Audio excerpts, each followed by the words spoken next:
Good morning, everybody. This is Lorraine. And Jennifer. And today, today we're going to talk about contingency planning. So tomorrow, if something goes wrong, we're ready, right? Right. Always be prepared. Always be prepared.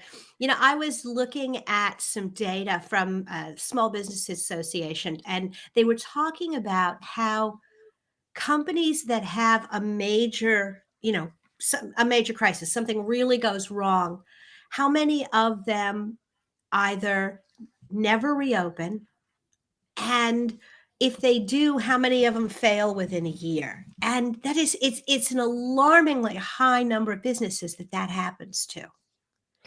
Yes, I'm in year 7 today officially. Congratulations. So I've burned the bridges. When it comes to contingency, I know one thing that you put in there on contingency planning is that it can come across as negative. Mhm. And I can't agree more with you in that it is not negative. I think in the same terms of what is everything that could potentially go wrong so that I'm prepared that if it does go wrong, this is what I'm going to do. And it's not an overthinking situation or a negative situation. It's just I'm prepared for plan B. Absolutely. And I think, when I think about contingency planning, and I think about it in terms of kind of as a part of your overall business strategy, everybody jumps to backups on their computers, and totally important. Yeah.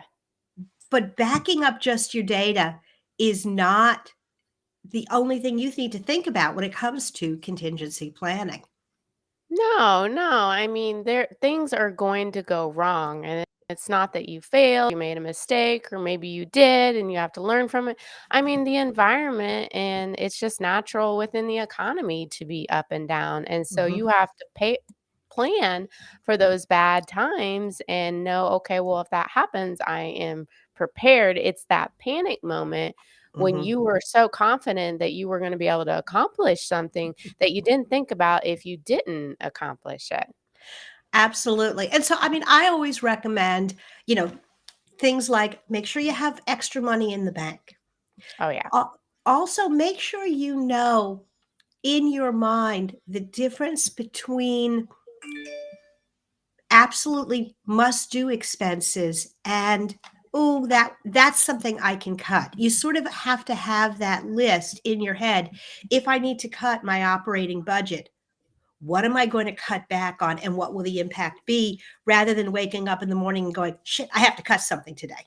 Yeah, yeah, yeah. There's that business planning too. I think maybe a lot of people might be thinking about it right now. I'm just going to throw it out the whole AI. Everybody kind of Mhm, freaking out like, "Oh my gosh, my whole model is built on this. What if it goes this way?"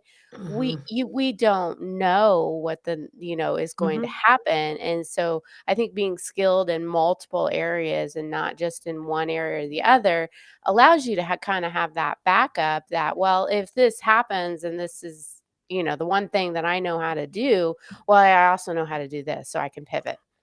Absolutely, because if the economy has taught us anything, or technology has taught us anything in the last decade, things change.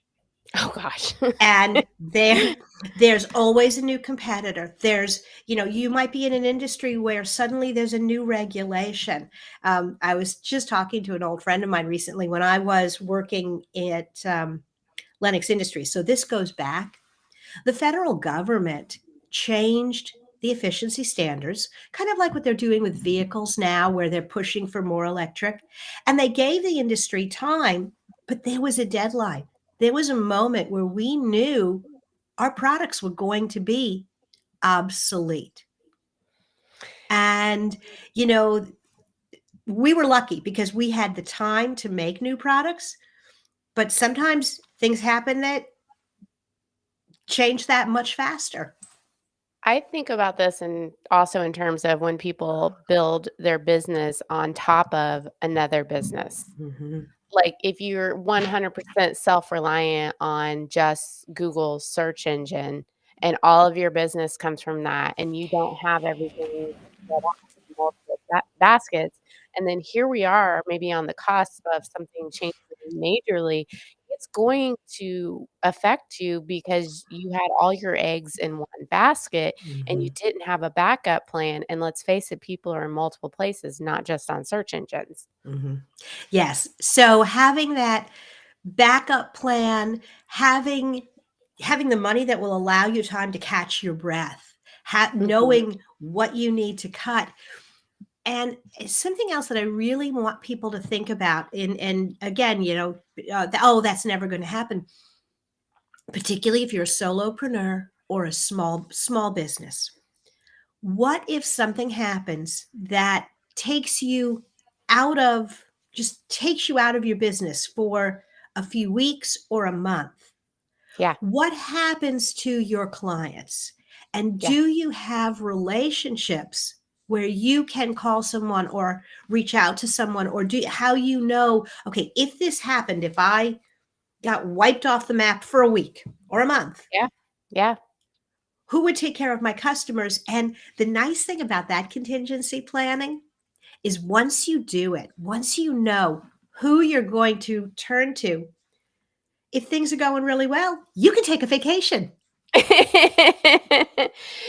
I've thought about this one a lot and, Mhm. like, I actually have spoken with Michael Reynolds, quite a bit about it, like, I know he's getting a call, and I know Cody Sharp's getting a call, like, Mhm. if I died tomorrow or I was incapacitated, like, those fellas are getting a call and, "Hey, I need to come Yeah. help me out." Yeah. I mean, and having those conversations and knowing that your business, and for some of us, there was a point in my business where if I got hit by a bus, the business would run because I had a big enough team that they could keep Yeah, it running. But yeah. if you're a solopreneur or a much smaller agency, Yeah. or just a much smaller business, having that really can help as well. Yeah, yeah. So you've got a backup to if you're gone. We've talked about backup to like finance. Like, what are some of the other backups that you think about? Um, if you're in a building where you've got physical equipment, and again, computers, cloud, blah, blah, blah. But if you have physical stuff and your building burns down, and I'm going to give that my favorite example. This was probably 15 years ago. This amazing wind ripped through the city of Indianapolis and took out the windows in the side of a building downtown, like 4 or 5 stories worth of building, just glass shattered, offices uninhabitable. Nobody ever would have thought of that. Well, there was one company there that had a relationship um, with a firm where they had backed up all their data, but they physically the next day had office space with computers set up because they'd done that in advance. Nice. Um, I had another friend in the business who used to inventory equipment. Like if your office, no, okay, you're at your home, so let's not do that. But if you're in an office building and it burns to the ground, do you know all the things you have? Do you know what they're worth?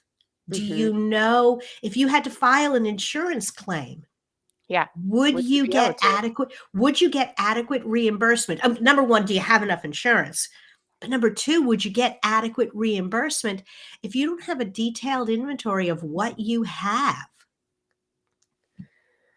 You might You're be not. wasting some money if you haven't thought about everything that you have and you start buying something else. Oh yeah, I didn't know that I had that. Like I need Mhm. to get that too. So Yes. or I didn't have that. I think of this so we have a backup access to Facebook. And all of our ad accounts and all of our pages. So if one of us, even me, if I was to get locked out or shut down, there's an Mhm. alternate way to get into everything. Yeah. Yeah, kind of, backup security. Yep, But yep. again, nobody plans on getting hacked. No. No. But, Absolutely not. but you do have this, part of your business that is very dialed into your ability to control your passwords. Well, unless, you take a backup of the website, that should be Mhm. happening on a nightly basis. You come in and there's some new conflict that happens on a website, and you can just return back to the previous day and everything will be fine. Like those backups are instantly kind of thinking. And, Um, I wouldn't think I'd have to say this in this day and age, but I'm pretty sure there are people out there that are still not doing it. Your entire life is in your computer, yeah. and if that computer does not turn on tomorrow, Yeah. what What are happens? you going to lose? Yeah. Yeah. Well, one last thought that I think about is as I'm planning a marketing plan for someone or a strategy, Mhm. yeah, I've been doing this for 15 years. And so, like, I have a good idea of what we need to do, but it doesn't always work. Mm-mm. And so I've got backups to, well, if this doesn't happen, this is what I'm going to try next. There's no like, if you just do it this way, it's going to instantly work. I have a good idea, but I don't, have Mhm. 100% confidence. Anybody that does is full of it. Abs Absolutely. So you have your first plan and your second plan, but you know the word that's in there is plan. You have you don't just wake up and, "Oh, I'll try this. That didn't work. I'll try this. That didn't work. Maybe I'll try this." No, you have this rolling system that again allows you to look at what's happening in the outside world and Mhm. say, "Okay, based on that, these are the actions I think I wanna take." And, honestly, that's the root of any plan, whether it's your marketing plan or your business plan. Yep, have a backup. Have a backup. Alright, well, I think we're gonna put a pin in it here. I am gonna do a shameless plug. If, you haven't worked on your contingency plan, there's a good chance that you haven't worked on any of your business plan, and, you should probably check out our new self-paced business plan workshop. We'll put a link in the show afterwards. Yes, I'm sure. I know I've read through it before. It's been a minute, but I'm sure it's very helpful. I know what you put out. And I appreciate it, and certainly, as people are putting together their business plan, um, they should be looking for and figuring out when they need to turn to an expert, and I can't think of anybody better to have them go visit than the folks at Elevated Marketing Solutions. All right, take care, guys. Bye now.